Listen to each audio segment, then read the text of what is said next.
So today I want to make a really quick video. I don't think this is going to be long at all. Just telling what you guys should be doing with your hero souls. Now if you guys don't know what your hero souls are, let me show you. So hero souls are stuff that you gather through conquest, friend points, and then of course pulling a dupe unit and summons. You get these souls. These souls do a multitude of things. One being that if you have 30 souls, let's say you do an event or something, you get 1 soul or something like that from it. For Goroth, let me say, once you get 30 souls, you get the unit. So once you get these souls, let's say you already have the unit. Let's say we look at somebody like Shin, for example. I already have Shin, so what happens if I pull a dupe Shin? What can I do with it, OP?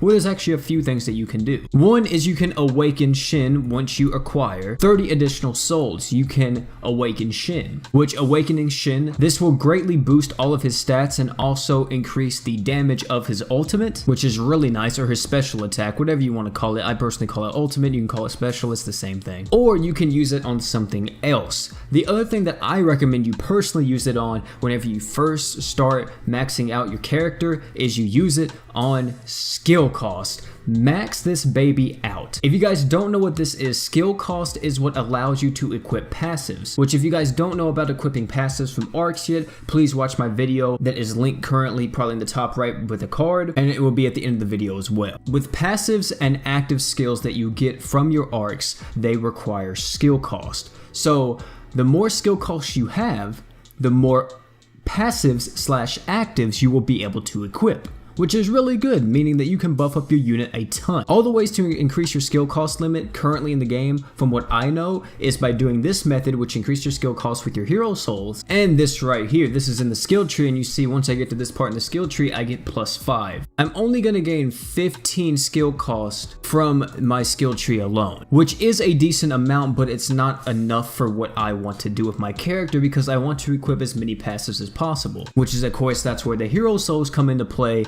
And once you get the hero souls, you increase your skill cost limit like that. Now, of course, this is going to take you multiple, and I mean multiple days of playing to completely max out a unit skill cost, but it's not too bad. And it's not very pay to play either. Of course, if you are a paying player, you are going to be able to max out a unit skill cost faster than a free to play player, just because you're spending money on the game. You're going to be pulling a lot. You're trying to get maybe every unit in the game or something, even trying to maybe awaken every unit in the game as fast as possible. So you're going to be able to get this stuff a lot faster. However, if you're a free to play player, it's still the same thing. You know, you're not out of luck because of this feature that I talked about earlier, which is one of the ways that you can get your hero souls. And that is by coming over here to the world map and going to Conquer. Once you go to Conquer, you see right here, we have the conquering list, or what I call it, the conquest list. So whenever you do this, you send your units on a conquest, and you get to pick however long you want to send them on for. So you can send them on for 5 hours, 10 hours, 15 hours, and 20 hours if I'm not mistaken. So I always send my units on 20 hours because that gives me the most hero souls possible.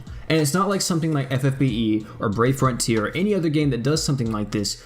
You can still use these units. Nothing will happen to these units. You can still use them. It's just a very passive thing that you can do while playing the game, where you can always be earning hero souls. Whenever you first unlock this conquering list, you're only going to be able to have 2 slots. I personally recommend that you at least unlock the 3rd slot so you can work on your main team 24/7, so you can max out your main team's skill cost, and then, you know, later on you'll be able to max out your team's limit breaks and awakenings. Now, another thing you may ask me is, OP, why should I value skill cost over awakening? And to me personally, this is just my personal opinion. Of course, you guys can do whatever you want to do, but to me, I think you're going to get more value if you upgrade your skill cost first.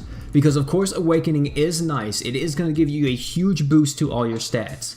But awakening can come later on. With skill cost upgrading first, of course, whenever you are playing through the game, you know, trying to level up your characters, level up your arcs and all that, you're going to be wanting to equip your characters with their skills as soon as possible. So you never want to hit that roadblock where you can't equip their skills. Like I said, awakening is nice because you are going to increase all your damage, plus you're going to be able to increase all your stats, but I think this should be the second thing that you level up with your souls. Because you guys may already notice that you'd be like, how is this guy's Robin already have like 12 magic spells and then like 8 passives, and it's because they upgrade their skill cost and they have been grinding literally non-fucking stop. It's insane. I've seen people level 50 already. I'm over here like, bro, I'm level 24, like help me. Thank you all for coming out, man. That is what I recommend you do with your hero souls and all that good stuff. So you guys go out there, keep farming your hero souls, keep grinding and last Cloudia. Tell me how far you've gotten in the game currently. What level are you? Where are you at in the story? Are you liking the story? Me personally, I'm loving the story. Ray's currently my favorite character. You guys can tell me that as well if you want to.